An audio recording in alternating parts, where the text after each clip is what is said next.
can animals crash into each other with such incredible force, without breaking their horns or knocking themselves unconscious? These battles aren't random.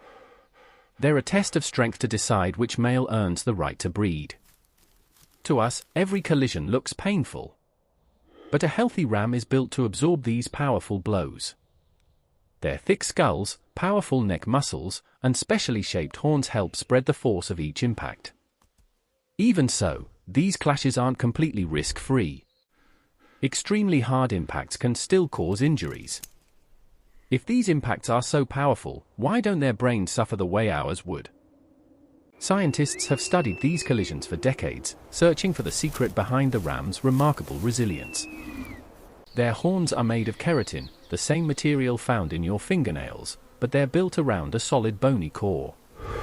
Those horns don't work alone. Powerful neck muscles help stabilize the head before and after each impact. Even the shape of the skull helps distribute forces across the head instead of concentrating them in one place. But here's something surprising. Scientists no longer believe these animals are completely immune to brain injury.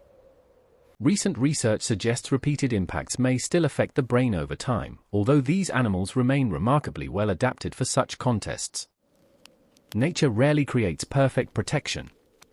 Instead, it creates remarkable adaptations that improve the chances of survival. And those powerful collisions serve a purpose far greater than simply proving who's stronger. These battles aren't fueled by hatred. They're driven by one of nature's oldest instincts, the urge to reproduce.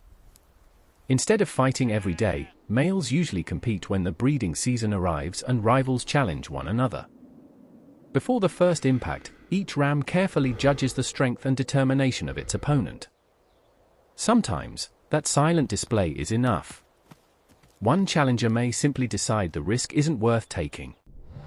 But when neither animal backs down, the mountain echoes with the sound of colliding horns. Victory doesn't always belong to the biggest ram. Endurance, timing, and experience often decide the outcome. Once a winner is established, the fighting usually ends.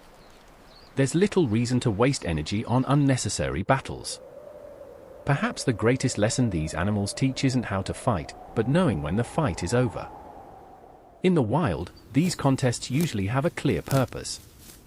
Once dominance is decided, most rams simply walk away. But in some parts of the world, people organize ram fighting events for entertainment or competition. That's very different from how these animals behave naturally.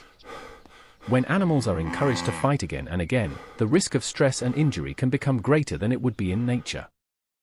Nature designed these contests to settle disputes, not to become endless battles. And perhaps that's a lesson worth remembering. For a ram, every clash is a calculated risk. Strength matters, but wasting energy on endless battles doesn't. Victory isn't measured by how long the fight lasts, but by knowing when the challenge has been settled.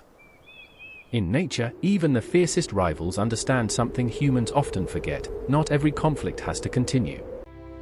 The next time you hear the thunder of colliding horns, remember, you're not just watching a fight. You're witnessing millions of years of evolution, survival, and the extraordinary wisdom of the wild. If you enjoyed this journey, subscribe to RSA TerraFiQ for more true stories from nature.